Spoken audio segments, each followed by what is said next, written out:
میں نے یہ ضروری سمجھا کہ آپ سے بات چیت کرنے کا، کیونکہ میں سمجھتا ہوں کہ ہمارا ملک ایک ایسے اہم موڑ پہ کھڑا ہے کہ اگر ہم پاکستانی، اگر اب ہم اس میں اپنی آواز، جو آنے والی ناانصافیاں ہیں، جو ہماری آئین کی دھجیاں اڑانے والی تیاریاں ہوئی ہیں پاکستان میں، جو اس ملک کے قانون اور رول آف لا کو پیروں کے اندر روندنے کی تیاری ہو رہی ہے، جو آگئی پاکستانیوں کے فنڈامنٹل رائٹس کی ہر روز ہمارے فنڈامنٹل رائٹس لیے جاتے ہیں ہمارے سے، ان کی قدر نہیں کی جاتی، بلکہ ایسے پاکستان میں حالات میں نے تو اپنی زندگی میں نہیں دیکھے جدھر طاقتور جو چاہے کر سکتا ہے، جو پیچھے سے ایک بند کمروں میں وہ فیصلے کرتے ہیں، وہ جو حکم کرتے ہیں، وہ جو مرضی اس ملک میں آپ کرنا چاہے کر سکتے ہیں، اور کسی قسم کی اگر ہماری ملک میں بچت ہو رہی ہے، میری پارٹی اور میں اپنی طرف سے کہنا چاہتا ہوں کہ اگر ہماری بچت ہوتی ہے تو وہ بس ایک چیز رہ گئی ہے پاکستان میں، وہ ہے ہماری عدلیہ۔ اور مجھے تو بڑی دیر کا جیل سے دوسرے جیل میں جس طرح علی امین کو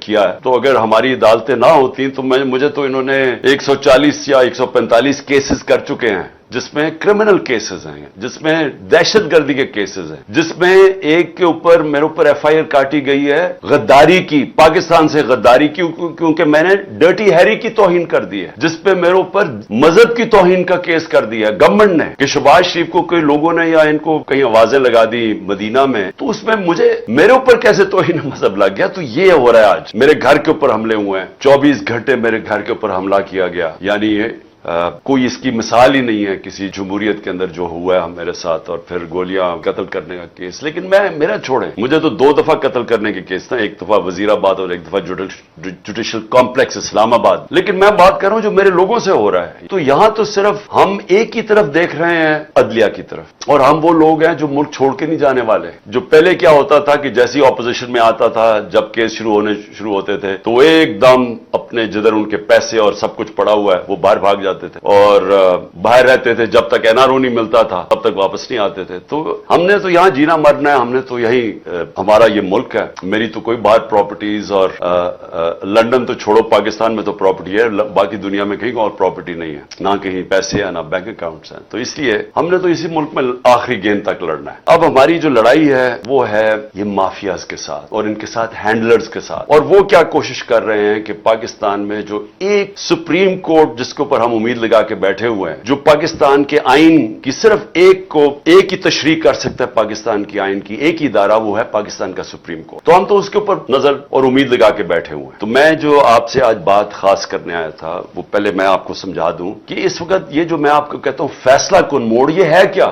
یہ کون سا فیصلہ کن موڑ ہے؟ دیکھیں، ہماری حکومت گرائی، بند کمرے میں ایک گھوڑے سوار نے فیصلہ کیا، گھوڑے کے اوپر سوار بیٹھا ہوا تھا، فیصلہ کیا کہ عمران خان بڑا خطرناک ہے، اور وہ شہباز شریف بہت بڑا جینیس ہے، اور اس کے ساتھ پھر اسحاق ڈار دوسرا جینیس ہے، تو اس کو ہٹا کے ان کو لے کے آؤ۔ تو چلتی ہوئی اکانومی کو، جو خود پاکستان کی اکنامک سروے جو اس حکومت نے پچھلی مئی کے اندر شائع کی، اس کے اندر آپ دیکھ لیں تو 17 سال میں پاکستان کی بہترین معاشی پرفارمنس تھی۔ کورونا کے 2 سال، اتنی بڑی وبا، دنیا کا کرائسس، دنیا نے مانا کہ پاکستان ان 3 ملکوں میں سے تھا جس نے سب سے بہترین طریقے سے اتنے بڑے کرائسس کو ہینڈل کیا، یہ دنیا نے مانا ہے۔ World economic forum, world health organisation, آپ امریکہ کا جو پچھلا فائنانس سیکٹری تھا جو ٹرمپ کے زمانے میں، اس نے کہا، یا اس سے ٹرمپ سے پہلے پریزیڈنٹ کے زمانے، اس نے کہا کہ اگر امریکہ پاکستان کی طریقہ پہ چل پڑتا جس طرح پاکستان نے اس وبا کا مقابلہ کیا ہے، تو پتہ نہیں کتنا 10,000 ارب ڈالر کا امریکہ کا بچ جانا تھا۔ سو ہم اپنی بات نہیں کر رہے، دنیا نے اکنالج کیا، ہمارا جو احساس پروگرام دنیا نے اکنالج کیا کہ جس طرح ہم نے اپنے لوگوں کو بچایا، جو کیونکہ کورونا کے لاک ڈاؤن سے نچلا طبقہ پس گیا، غربت ساری دنیا میں بڑھ گئی، تو پاکستان کی مثال دی جاتی تھی جس طرح ہم نے احساس پروگرام سے، اور اپنے پھر اسٹیٹ بینک نے بھی کیسے ہم نے اپنی انڈسٹری کو بچایا، اپنے لوگوں کو بچایا، یہ تو دنیا نے اکنالج کیا۔ اب ہمیں ہٹایا جاتا ہے، ہر چیز ریکارڈ پہ تھی، ایکسپورٹس، ریمیٹنسز یعنی آمدنی، ڈالر کی آمدنی ریکارڈ پہ تھی، ہمارے ٹیکس کلیکشن ریکارڈ تھا، ہماری انڈسٹری 17 سال کے بعد 10% پہ لارج سکیل مینوفیکچرنگ آگے بڑھ رہی تھی، روزگار، یعنی ورلڈ بینک نے کہا کہ سارے بر صغیر میں جدھر سب سے زیادہ روزگار کورونا کے دور اور اس کے بعد دیا گیا وہ پاکستان تھا، ورلڈ بینک کی فگرز ہیں۔ تو ہم آگے بڑھ رہے تھے، ہماری ٹیکسٹائل انڈسٹری بڑھ رہی تھی، ہماری جو کسان تھا 4.5% پہ ہمارا ایگریکلچر گرو کر رہا۔ تو جب اس نے جناب جنرل باجوہ صاحب نے فیصلہ کیا کہ کہ اب اس کو حکومت کو گرا دینا چاہیے, اور اصل میں جو ان کی بڑی پسندیدہ شہباز شریف کو وہ لے آیا. تو جب وہ لے کے آیا, میں نے اس سے پہلے کوشش کی اس کے لانے سے کہ پاکستان میں الیکشنز ہو جائے, پاکستانی عوام فیصلہ کرے کہ وہ کس کو چاہتے ہیں, بجائے یہ کہ سندھ ہاؤس کے اندر ایک منڈی لگے اور اس منڈی میں 20-20, 25-25 کروڑ دے کے لوگوں کو خریدا جائے اور گورنمنٹ گرائی جائے. اور جو پھر جنرل باجوہ نے جو استعمال کیا اپنی ایجنسیز کو, جو ہمارے جو تھے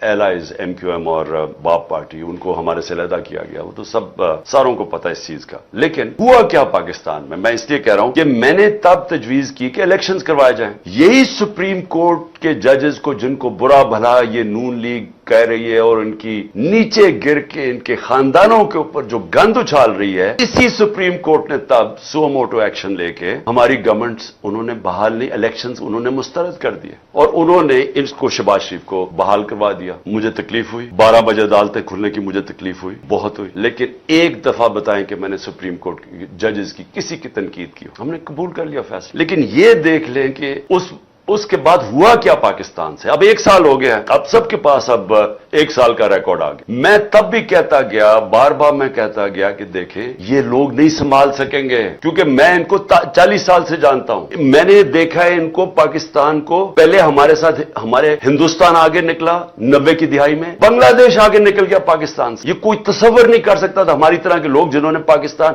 ایسٹ پاکستان کو علیحدہ ہوتے دیکھا, کوئی تصور نہیں کر سکتا تھا کہ بنگلہ دیش پاکستان سے آگے نکل جائے گا. ہمیشہ یہ کہا جاتا تھا کہ ہمارے اوپر بہت بڑا بوجھ بنا ہوا ہے ایسٹ پاکستان, وہاں ہمیں ان کو بوجھ اٹھانا پڑتا ہے. یہ عام یہاں باتیں ہوتی ہیں. سب سے زیادہ غربت بنگلہ دیش, اور یہ ہوا کہ بنگلہ دیش بھی 90 کی دہائی میں آگے نکل گیا جب سے یہ 2 خاندان آئے ہیں. ان کی دولت میں اضافہ ہونا شروع ہو گیا, ان کی بات پراپرٹیز بڑھنی شروع ہو گئی, قوم پیچھے جانا شروع ہو گئی. تو میں تب سے, جب میں نے اس جنرل باجوہ کو سمجھایا بھی کہ یہ نہیں سنبھال سکیں گے, گورنمنٹ نہ گرانا, اور پھر اپنے فائنانس منسٹر کو بھیجا, میں نے کہا آپ بھی سمجھائیں. وہ 2 گھنٹے بیٹھا رہا کہ ان سے سنبھالا نہیں جائے گا. اب سال کے بعد ہوا کیا, الیکشن انہوں نے نہیں کروائے. ہم کہتے رہے ایک ہی طریقہ ہے کہ الیکشنز کروائیں. کیوں الیکشن کروائیں؟ جیسے آپ نے الیکشن کروائیں گے سیاسی استحکام آئے گا, پولیٹیکل سٹیبلٹی آئے گی. پاکستان کی جو اکانومی بیٹھنے شروع ہو گئی تھی ایک دم ایک افراتفری مچ گئی پاکستان میں, پولیٹیکل انسٹیبلٹی آ گئی, ایک نئی گورنمنٹ آ گئی, اس کو سمجھ ہی نہیں تھی. انہوں نے شروع میں جو فیصلے کیے ان کو تو سمجھ ہی نہیں آ رہی تھی کیا کرنا ہے, کیونکہ یہ دونوں دفعہ 99 میں بھی اسحاق ڈار بینکرپٹ چھوڑ کے گیا پاکستان, اور 2018 میں بھی پاکستان کی تاریخ کا سب سے بڑا بیرونی خسارہ تھا جس کو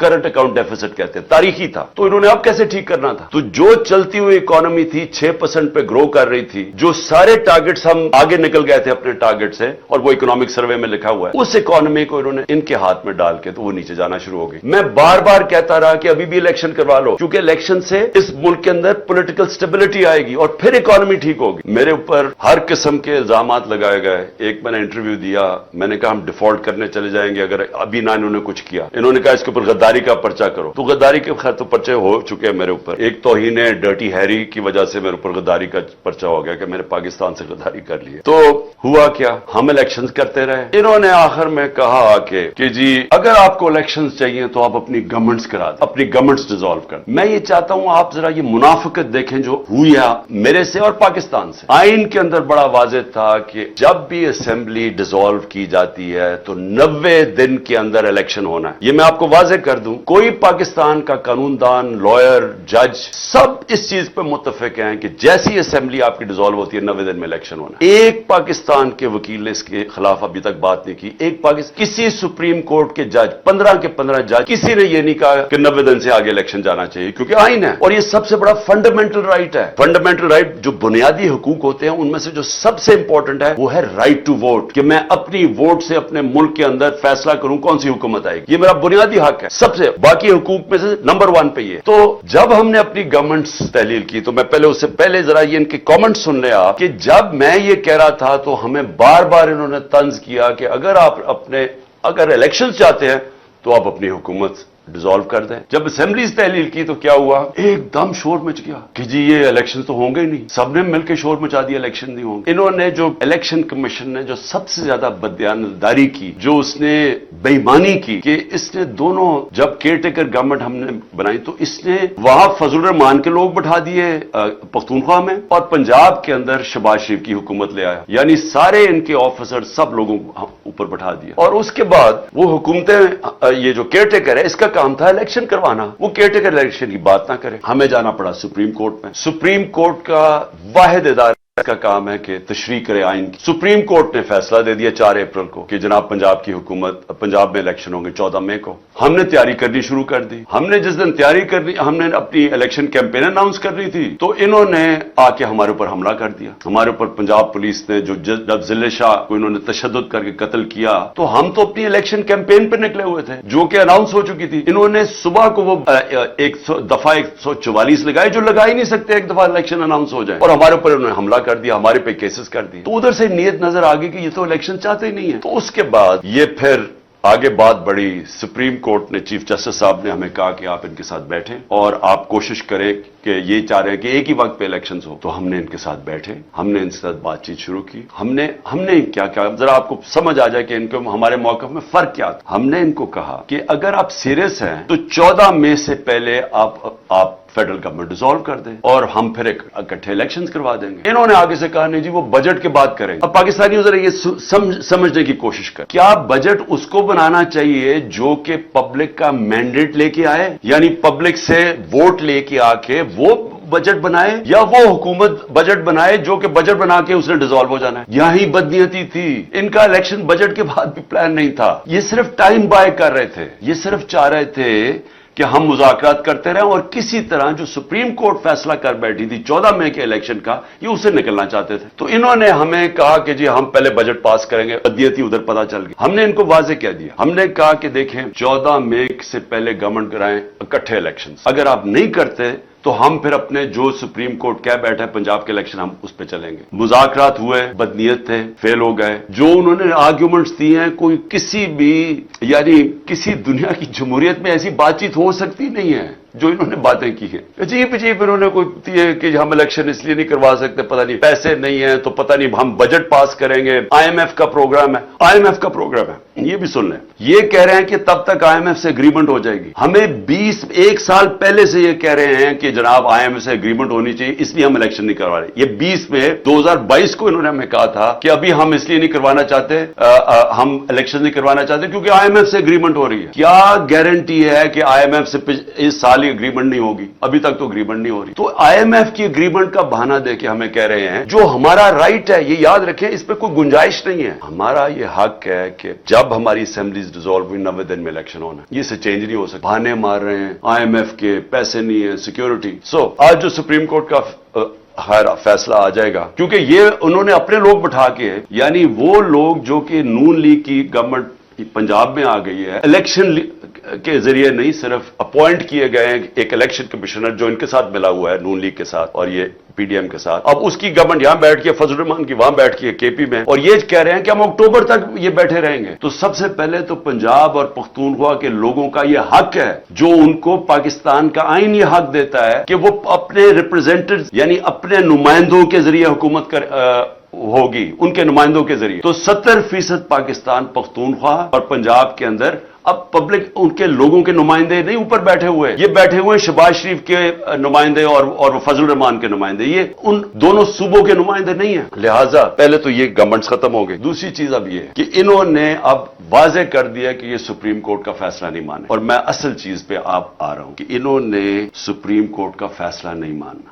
انہوں نے بہانے مار. میں آج اب آپ کی اپنی ساری قوم کو پہلے یہ کہنا چاہتا ہوں کہ یہ کیوں اکتوبر تک الیکشن کھینچنا چاہتے؟ کیا اکتوبر کے اندر یہ کوئی ایسے کام کر دیں گے کہ ملک میں ان کی ایک دم پاپولیرٹی بڑھ جائے گی، ان کا ووٹ بینک بڑھ جائے گا؟ ووٹ بینک تو ان کو نیچے جا رہا ہے. وہ میں ابھی آپ کو ذرا اعداد و شمار دینا چاہتا ہوں کہ وہ ووٹ بینک تو نیچے گرتا جا رہا ہے. ڈر رہے ہیں یہ الیکشن سے. کیا ہوگا اکتوبر میں؟ کون سا ان کے پاس گیم پلان ہے؟ کون سا روڈ میپ؟ آپ یہ صرف دیکھ لیں کہ یہ جو جنرل باجوہ نے کہ عمران خان خطرناک ہے گورنمنٹ گرائی تھی، آج ذرا صرف دیکھ لیں کہ پاکستان کھڑا کدھر پر. انہوں نے سارے ملک مہنگائی مارچ بھی کی اور صرف آئے یہ تھے کہ مہنگائی کم کرنے. آج پاکستان میں 36.4% پہ پہنچ گئی ہے. CPI